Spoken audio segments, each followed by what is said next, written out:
I have been told I am a soft touch. No, that's putting it too mildly. I'm one of those suckers they say is born every minute. So when the girl, Alyssa, she said her name was, came to my door, all battered and bruised, yeah, of course I helped her. Of course I completely skipped over the part where I asked any number of important questions you ask before letting a stranger into your home. No, I just grabbed the first aid kit, bandaged her cuts and scrapes, and made her a cup of hot tea while she sniffled and looked at me with big blue doe eyes full of gratitude and vulnerability. I tried talking her into calling the cops, or at least going to a hospital, but she sang me a song about an abusive ex-boyfriend searching for her, and how she feared for her life if she contacted any kind of authority. Predictably, that tune made my big, stupid heart break, and my rotten, stupid, tiny brain shut down completely. I told her I'd let her stay the night. I had a flight to catch in the morning, but on the way to the airport, I'd drop her off at a women's shelter I knew where she'd be safe. She hugged me and cried and thanked me, and I just ate it all up. I could plead a recent illness addling my mind, but that'd be dishonest. It wasn't sickness.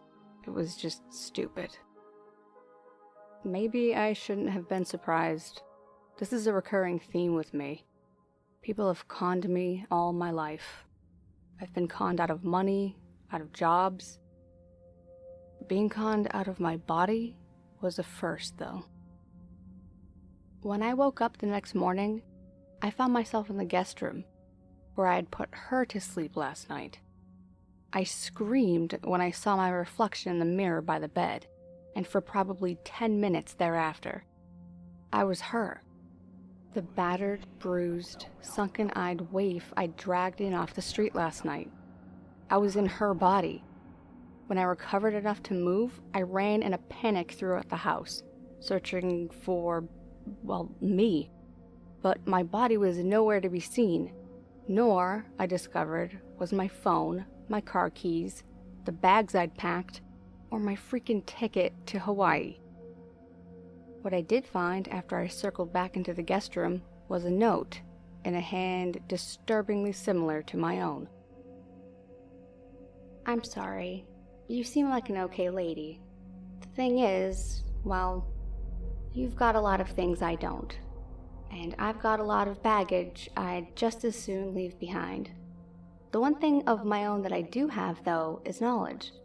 Old knowledge about old ways, passed down from mother to daughter in my family for generations. I won't bore you with the details, but the gist of it is that on the day of the vernal equinox, when Mother Earth gets a new lease on life, so do I. I can, in effect, switch places with someone.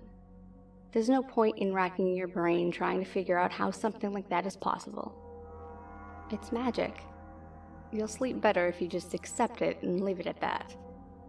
Anyway, to make a long story short, everything that was yours, including your body, is mine now. It would probably be best if you were gone by the time I get back from this little vacation you've sent me on. No reason for things to get messy. I'd hate to have someone who was so nice to me arrested for trespassing in my new home.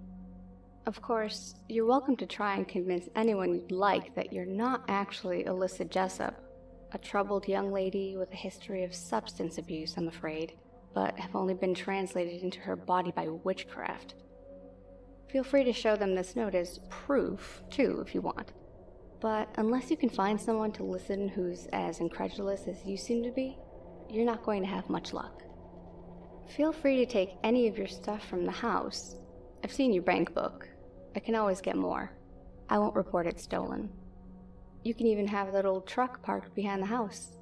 I'll sign the title over to Alyssa Jessup when I get back and have to dig up the paperwork. See? It's not such a bad deal.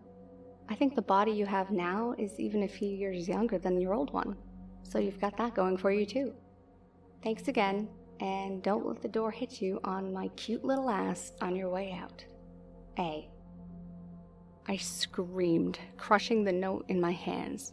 I raged and wept, trying to wake up from this nightmare I found myself in. The reality of it sunk in. I was stuck in Alyssa's body. My body was gone. I was stuck in Alyssa's body. Everything I owned now belonged to her, the woman I'd let into my home because I felt sorry for her. I was in her body. My sobs slowly died and manic, hysterical laughter took their place. I laughed myself hoarse. I laughed till I cried all over again, until I almost passed out from not being able to catch my breath.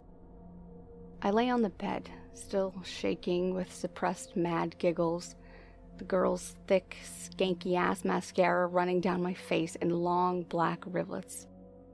I got myself unsteadily to my feet and shambled into the kitchen, composing myself. I dialed my own cell phone number. "Ah," said my voice on the other end of the line. "It says home, so I think I know who this is. You got my note?" "I did," I managed to reply calmly. "Then, not to be rude, but I don't think we have much more to say to each other. Goodbye," Alyssa said. "Wait," I pleaded. "One more thing, just one thing." She sighed. "All right, what?" I want to thank you," I said. The line was silent for a moment. "Wow, that's new. Most people don't appreciate the benefit they gain from this arrangement. They only see the downside. That's very mature of you. If that's all, the plane is about to take off. I need to go." "Of course," I said, amiably. "Have a good trip. Don't worry, I won't be here when you get back, like you said." I couldn't quite keep the edge of satisfaction out of my voice in the words I spoke next. "One more thing you should know. I have an inoperable brain tumor. Or, more accurately, you have an inoperable brain tumor. The doctors say 6 months max. That's why I decided to go on vacation, to spend my last days in the sun." There was a dead silence on the other end of the line. "Don't let the door hit you on my cute little ass on your way out, bitch," I snarled.